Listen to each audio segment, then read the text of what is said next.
নমস্কার, আমি সুমন আর আপনি দেখছেন unique English education official YouTube channel. তো আজকের আমাদের টপিক রয়েছে টেন্স। তো টেন্স কি, টেন্স কয় প্রকার এবং টেন্সের মূল কয়টি প্রকারভেদ রয়েছে সেগুলো সম্পর্কে ডিটেলসে আলোচনা করব আজকের এই ভিডিওতে। ভিডিওটি শুরু থেকে শেষ পর্যন্ত সঙ্গে থাকুন এবং আমার চ্যানেলে আপনি নতুন হয়ে থাকলে অবশ্যই চ্যানেলটিকে সাবস্ক্রাইব করুন এবং সাবস্ক্রাইব করে অল নোটিফিকেশন অন করে দিন যাতে সবার আগে এই ভিডিওগুলো আপনার কাছে পৌঁছায়। তো আমরা প্রথমেই দেখে নিচ্ছি যে টেন্স কয় প্রকার। দেখুন, আমরা প্রথম থেকে জানি কি টেন্সকে সাধারণত আমরা তিন ভাগে ভাগ করতে পারি। ঠিক আছে, টেন্সকে কয় ভাগে ভাগ করতে পারি আমরা? তিন ভাগে।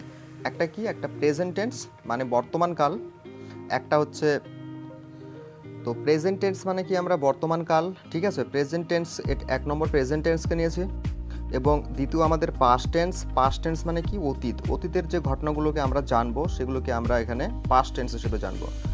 টেন্সের অর্থ কি ক্রিয়ার কাল। এবং তিন নম্বরে আমরা টেন্সের এটা নিয়েছি ফিউচার টেন্স।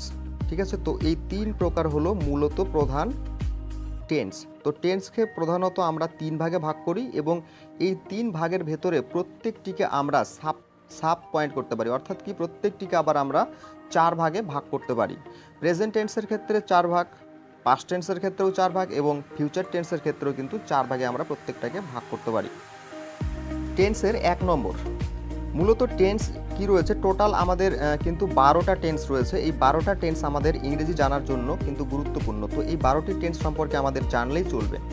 তো প্রথম এক নম্বরে রয়েছে কি প্রেজেন্ট সিম্পল মানে সিম্পল প্রেজেন্ট, যেটাকে আমরা প্রেজেন্ট ইনডিফিনিট টেন্সও বলে থাকি। তো প্রেজেন্ট ইনডিফিনিট টেন্সের কি কাজ হয়? এটা হলো নিয়মিত যে কাজগুলো হয় না, নিয়মিত যে কাজগুলো সেগুলোকে আমরা প্রেজেন্ট ইনডিফিনিট বা সিম্পল প্রেজেন্ট টেন্স বলবো। সিম্পল প্রেজেন্ট টেন্সের স্ট্রাকচার কি সাবজেক্ট, সাবজেক্টের পরে আমরা বেস ভার্ব ইউজ করব, এরপরে বাকি অবজেক্ট যেটা থাকবে সেটাই বসবে। এক্সাম্পল হিসেবে নিয়েছি, দেখুন I play cricket every day মানে আমি রোজ ক্রিকেট খেলি। তো এটা একটা নিত্য দিনের একটা অভ্যাস বা একটা কাজ, তো সেটাকে আমরা কি জানবো সিম্পল প্রেজেন্ট। অর্থাৎ কি যে সমস্ত কাজগুলো বর্তমানে হচ্ছে বা যেগুলো আমরা করে থাকি সাধারণত প্রতিনিয়ত, যেমন আমি স্কুলে যাই, আমি পড়ি, পড়াশোনা করি, এই সমস্ত কিছু এগুলো হলো সিম্পল প্রেজেন্ট। দু নম্বরে present continuous tense. Present continuous tense, তো এখানে কন্টিনিউয়াসের এখানে মাথায় রাখবে কন্টিনিউয়াস টেন্স হলেই কিন্তু একটা আইএনজি ফর্ম থাকবে ভার্বের সঙ্গে, অর্থাৎ ভার্বের সঙ্গে আইএনজি ফর্ম অবশ্যই থাকবে কন্টিনিউয়াস টেন্স হলে। সেটা প্রেজেন্ট কন্টিনিউয়াস টেন্স হতে পারে বা পাস্ট কন্টিনিউয়াস টেন্সও কিন্তু হতে পারে। তো দেখো, এখন চলছে এই রকমের যে কাজগুলো সেগুলোকে আমরা জানবো প্রেজেন্ট কন্টিনিউয়াস টেন্স হিসেবে। যেমন এক্সাম্পল, আমি এখন ক্রিকেট খেলছি। ঠিক আছে, আমি এখন ক্রিকেট খেলছি, এটা হচ্ছে কি প্রেজেন্ট কন্টিনিউয়াস টেন্স। এক্সাম্পল হিসেবে I am playing cricket, I am playing cricket, আমি ক্রিকেট খেলছি। এবং প্রেজেন্ট কন্টিনিউয়াসের ক্ষেত্রে আমরা প্রথমে সাবজেক্টকে, সাবজেক্টের পরে আমরা বর্তমানের জন্য আমরা প্রেজেন্ট টেন্সের জন্য অ্যাম, ইজ অথবা আরকে ইউজ করব এবং তারপরে আমরা ভার্বের সঙ্গে আইএনজি ফর্ম এবং বাদ বাকি অংশটুকু তারপরে লিখতে হবে। এটা হলো প্রেজেন্ট কন্টিনিউয়াস টেন্সের structure. Number 3, present perfect tense. Present perfect মানে কি, আমরা এখানে পারফেক্ট থেকে আমাদের বুঝতে হবে যে পারফেক্ট মানে কোনো একটা কাজ শেষ হয়েছে। ঠিক আছে, পারফেক্টলি কাজটা কমপ্লিট হয়েছে, সেক্ষেত্রে আমরা বুঝবো এটা প্রেজেন্ট পারফেক্ট টেন্স। এবং এই প্রেজেন্ট পারফেক্ট টেন্স কি, কাজ করা শেষ হয়েছে, কাজ শেষ হয়েছে এইমাত্র। স্ট্রাকচার কি, স্ট্রাকচার আমরা সাবজেক্টকে প্রথমে নেব, সাবজেক্টের পরে হ্যাজ অথবা হ্যাভকে নেব, তারপরে আমরা পাস্ট পার্টিসিপেল ফর্ম অর্থাৎ ভার্বের যে 3 নম্বর ফর্মটা রয়েছে সেটাকে আমরা ইউজ করব। যেমন example, I have played cricket. ঠিক আছে, আমি ক্রিকেট খেলেছি। ঠিক আছে, মানে খেলাটা হয়ে গেছে, কমপ্লিট হয়ে গিয়েছে, ওই জন্য এটাকে বলা হচ্ছে present perfect tense. Number 4, present perfect continuous tense. তো প্রেজেন্ট যেমন কন্টিনিউয়াস টেন্স রয়েছে, ঠিক তেমনভাবে প্রেজেন্ট পারফেক্ট কন্টিনিউয়াস টেন্সও রয়েছে। প্রেজেন্ট পারফেক্ট কন্টিনিউয়াস টেন্স কি, কোনো কিছু সময় ধরে চলছে এরকম যে কাজগুলো সেগুলোকে আমরা জানবো প্রেজেন্ট পারফেক্ট কন্টিনিউয়াস টেন্স। যেমন আমি 2 ঘন্টা ধরে ক্রিকেট খেলছি। ঠিক আছে, আমি 2 ঘন্টা ধরে ক্রিকেট খেলছি, তো এটা হচ্ছে কিন্তু প্রেজেন্ট পারফেক্ট কন্টিনিউয়াস, মানে কি 2 ঘন্টা ধরে কাজটা অলরেডি হয়েছে এবং এখনও পর্যন্ত চলছে, এটাকে আমরা বলবো প্রেজেন্ট কন্টিনিউয়াস। স্ট্রাকচার দেখে নিচ্ছি, স্ট্রাকচারে রয়েছে সাবজেক্ট, সাবজেক্টের পরে হ্যাজ অথবা হ্যাভ এর সঙ্গে বিনকে ইউজ করব এবং তারপরে ভার্বের আইএনজি ফর্ম এবং পরিশেষে আমাদের অবজেক্ট যেগুলো থাকবে সেই অবজেক্টকে আমাদের লিখতে হবে। 5 নম্বর সিম্পল পাস্ট।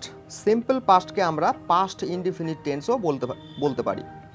তো সিম্পল পাস্ট কি, অর্থাৎ কি কাজ আগেই হয়েছে, মানে আগেই কোনো একটা কাজ হয়েছে, সেই সমস্ত কাজগুলোকে আমরা বলবো সিম্পল পাস্ট। যেমন আমি গতকাল ক্রিকেট খেললাম, ঠিক আছে, মানে এইমাত্র খেলা শেষ হয়েছে, সেটাকে আমরা বলবো কি সিম্পল পাস্ট। যেমন এর সেন্টেন্স স্ট্রাকচারে সাবজেক্ট, এরপরে পাস্ট ফর্ম অফ ভার্ব, মানে ভার্বের যে পাস্ট ফর্ম রয়েছে না সেটাকে ইউজ করতে হবে। যেমন আই প্লেইড ক্রিকেট ইয়েস্টারডে, তো এটা হচ্ছে simple past. Number 6, past continuous tense. দেখো প্রেজেন্টের যেমন কন্টিনিউয়াস টেন্স রয়েছে, ঠিক তেমনভাবে কিন্তু পাস্টেরও ক্ষেত্রে পাস্ট কন্টিনিউয়াস টেন্স রয়েছে। তো তখন চলছিল, মানে আগে যেটা চলছিল সেটাকে আমরা বলবো কিন্তু পাস্ট কন্টিনিউয়াস, মানে এখনকার কথা নয়, সেটা আগে চলছিল, তো সেটাকে আমরা বলবো পাস্ট কন্টিনিউয়াস। স্ট্রাকচারে যেমন আমি বিকেল 5টায় ক্রিকেট খেলছিলাম, মানে আমি বিকেল 5টায় ক্রিকেট খেলছিলাম। I was playing cricket at 5 PM, মানে আমি ক্রিকেট খেলছিলাম, এটা হলো পাস্ট কন্টিনিউয়াস। ঠিক আছে, শুধু প্রেজেন্ট কন্টিনিউয়াসের সঙ্গে পাস্ট কন্টিনিউয়াসের তফাৎ একটাই, যে এখানে ওয়াজ রয়েছে পাস্টের ক্ষেত্রে এবং প্রেজেন্ট হলে ইজ থাকতো, বা ইজ, অ্যাম, আর এগুলো হতো, আর পাস্টের ক্ষেত্রে ওয়াজ অথবা ওয়ারকে হতো, ওয়ার হবে। এরপরে past perfect tense. Past perfect tense কি, আগেই শেষ হয়েছিল, মানে তার আগে কাজ শেষ হয়েছিল, এগুলোকে আমরা বলবো পাস্ট পারফেক্ট টেন্স। যেমন কি সূর্যাস্তের আগে আমি ক্রিকেট খেলেছিলাম, ঠিক আছে, সূর্যাস্তের আগে আমি ক্রিকেট খেলেছিলাম। তো I had played cricket before sunset, সূর্য অস্ত যাওয়ার আগে আমি ক্রিকেট খেলেছিলাম। সাবজেক্ট, এরপরে had plus past participle form ব্যবহার করব। প্রেজেন্টের যদি প্রেজেন্ট পারফেক্ট হয় তাহলে আমরা যেমন হ্যাভ বা হ্যাজকে ইউজ করি, ঠিক তেমনিভাবেই পাস্ট পারফেক্ট টেন্সের ক্ষেত্রে আমাদেরকে হ্যাড ইউজ করতে হবে।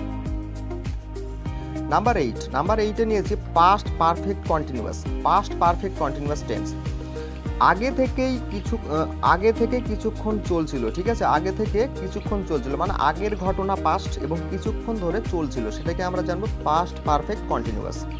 যেমন আমি 1 ঘন্টা ধরে ক্রিকেট খেলছিলাম, 1 ঘন্টা ধরে ক্রিকেট খেলছিলাম। এখানে দেখো খেলছিলাম, এটা কি, এটা কন্টিনিউয়াস, এবং 1 ঘন্টা ধরে এটা আমাদের ইন্ডিকেট করছে যে এটা হচ্ছে পারফেক্ট টেন্স, একটা কোনো টাইম নির্দিষ্ট করে বলা রয়েছে যে এই সময়টা ধরে কাজটা চলছিল। সেন্টেন্সের স্ট্রাকচার, সাবজেক্টের পরে হ্যাড বিন প্লাস ভার্বের সঙ্গে আইএনজি, এবং তারপরে আমরা বাকি অংশটুকু আমরা লিখবো, যেমন অবজেক্ট বা যা রয়েছে সেন্টেন্সের বাকি অংশটুকু। এরপরে নিয়েছি আমি ফিউচার, সিম্পল ফিউচার টেন্স, যেটাকে আমরা ফিউচার ইনডেফিনিট টেন্সও বলে থাকি, এবং এটা কি ভবিষ্যতে করব, এই ধরনেরগুলোকে আমরা ফিউচার টেন্স। এবং ভবিষ্যতের ক্ষেত্রে সবসময় মাথায় রাখবে এখানে এই যে উইল আসবে, ঠিক আছে, উইল আসবে, অর্থাৎ যেহেতু ফিউচার টেন্স তাই এখানে উইল আসবে। তো সেন্টেন্সের স্ট্রাকচার কি, সাবজেক্টের পরে সিম্পল শুধু উইলকে ব্যবহার করব। দেখো উইল বি যদি ব্যবহার করি তাহলে পারফেক্ট টেন্সের দিকে চলে যাচ্ছে, তো আমরা কিন্তু এখানে শুধু সাবজেক্টের পরে উইলকে ইউজ করব, যেহেতু সিম্পল ফিউচার সেই কারণে। এবং তারপরে আমরা বেস যে ভার্ব, অর্থাৎ ভার্বের 1 নম্বর ফর্মকে ইউজ করব। যেমন I will play cricket tomorrow, আমি আগামীকাল ক্রিকেট খেলবো, ঠিক আছে, এইটা। ফিউচার কন্টিনিউয়াস টেন্স মানে কি, ভবিষ্যতের নির্দিষ্ট সময় ধরে একটা চলবে, মানে ভবিষ্যতে কোনো একটা কাজ নির্দিষ্ট সময় ধরে চলবে। যেমন কি আমি বলতে পারি যে আমি 2030 সালে এইটা করব বা ওইটা করে থাকবো, ঠিক আছে, করে থাকবো, এই ধরনের যখন আমরা বলবো তখন এটাকে আমরা বুঝবো যে ফিউচার কন্টিনিউয়াস, ঠিক আছে। তো ফিউচার কন্টিনিউয়াস টেন্স ভবিষ্যতের নির্দিষ্ট সময় ধরে একটা কাজ চলবে, এটাকে বুঝবো। সেন্টেন্সের স্ট্রাকচার সাবজেক্ট প্লাস এখানে কন্টিনিউয়াসের সঙ্গে আমরা উইল বি ব্যবহার করব এবং তার সঙ্গে ভার্বের আইএনজি। আমি আগেই বলেছি যখন কন্টিনিউয়াস ফর্ম হবে তখন কিন্তু একটা ভার্বের সঙ্গে অবশ্যই আইএনজি ফর্ম আসবে, ঠিক আছে, তো ভার্বের সঙ্গে আইএনজি ফর্ম। উদাহরণ হিসেবে আমরা এক্সাম্পল দেখে নিচ্ছি একটা, যেমন I will be playing cricket at 5 PM, মানে বিকেল 5টা পর্যন্ত আমি খেলতে থাকবো বা খেলাটা চলতে থাকবে, এরকম বলা হয়েছে। এরপরে 11 নম্বর 11তে ফিউচার পারফেক্ট টেন্স। দেখো প্রেজেন্ট পারফেক্ট, পাস্ট পারফেক্ট যেমন রয়েছে ঠিক তেমনভাবে কিন্তু ফিউচার পারফেক্ট টেন্সও রয়েছে। তো ফিউচার পারফেক্ট টেন্সের কি, ভবিষ্যতের মধ্যে শেষ হয়ে যাবে এই ধরনের কাজগুলোকে আমরা যদি জানি সেটাকে আমরা বুঝবো এখানে যে future perfect tense. Future perfect টেন্সের স্ট্রাকচার, সাবজেক্ট প্রথমে, সাবজেক্টের পরে উইল হ্যাভ, ঠিক আছে, উইল হ্যাভ এর সঙ্গে পাস্ট পার্টিসিপেল ফর্ম, যেটাকে আমরা 3 নম্বর ফর্ম বলে থাকি, ঠিক আছে, ফর্মে, যেমন ডু, ডিড এবং ডান। যেমন I will have played cricket by noon, মানে দুপুরের মধ্যে আমি ক্রিকেট খেলে ফেলবো, মানে ক্রিকেটটা খেলা দুপুরের মধ্যে কিন্তু খেলা কমপ্লিট হয়ে যাবে। এটাই বলা হয়েছে ফিউচার পারফেক্ট। মানে ফিউচার মানে কি ভবিষ্যৎ, এবং ভবিষ্যতেও কিন্তু কোনো একটা কাজ কিন্তু শেষ হবে বা সম্পন্ন হয়ে থাকবে কোনো নির্দিষ্ট সময়ের মধ্যে, সেটা বোঝালে আমরা এখানে বুঝবো ফিউচার পারফেক্ট টেন্স। আপনি যদি এই ধরনের ভিডিও আরও পেতে চান বা এই ধরনের ভিডিও আরও উপভোগ করতে চান, তাহলে আমার চ্যানেলটিকে অবশ্যই সাবস্ক্রাইব করুন এবং সাবস্ক্রাইব করে অল নোটিফিকেশন অন করে দিন। সাবস্ক্রাইব করলে কিন্তু মোটিভেট হয়, এবং মোটিভেট হলে কিন্তু ভিডিও আরও বানানোর আগ্রহ বাড়ে। তো টেন্সের শেষ যেটি রয়েছে 12 নম্বর, future perfect tense. Future perfect continuous tense. তো ফিউচার পারফেক্ট কন্টিনিউয়াস টেন্স কি? নির্দিষ্ট সময় ধরে ভবিষ্যতে চলবে, মানে যে কাজগুলো বর্তমানেও হয়নি, অতীতেও হয়নি, কিন্তু ভবিষ্যতে কোনো একটা নির্দিষ্ট সময় ধরে এই কাজগুলো চলতে থাকবে, সেগুলোকে আমরা বুঝবো কিন্তু ফিউচার পারফেক্ট কন্টিনিউয়াস টেন্স হিসেবে। ঠিক আছে, এর স্ট্রাকচার কি? সাবজেক্টকে ব্যবহারের পরে আমরা উইল হ্যাভকে ইউজ করব, এরপরে বিন, তারপরে আমরা ভার্বের সঙ্গে আইএনজি ফর্মকে ইউজ করব। যেহেতু কন্টিনিউয়াস তাই আইএনজি ফর্ম অবশ্যই হবে। এক্সাম্পল হিসেবে নিয়েছি I will have been playing cricket. I will have been playing cricket মানে আমি ক্রিকেট খেলে থাকবো, ঠিক আছে, ক্রিকেট খেলতে থাকবো ফর 2 hours বাই 6 PM, মানে 6টার মধ্যে 2 ঘন্টা ধরে আমি ক্রিকেট খেলতে থাকবো, এরকম বলা হয়েছে ফিউচার পারফেক্ট কন্টিনিউয়াস। অর্থাৎ কি এখানে কন্টিনিউয়াসের জন্য রয়েছে এখানে, ঠিক আছে, এবং এখানে পারফেক্টও রয়েছে। যেমন পারফেক্টের জন্য কি 2 ঘন্টা ধরে আমরা বুঝবো যদি, তো সেটা কি এখানে পারফেক্ট, এবং ইন্ডিকেট করছে যে ক্রিকেট খেলবো, এটা কি পারফেক্টের ক্ষেত্রে। তো এই ভিডিওতে এই পর্যন্তই, দেখা হচ্ছে পরবর্তী ভিডিওতে, ততক্ষণ পর্যন্ত গুড বাই।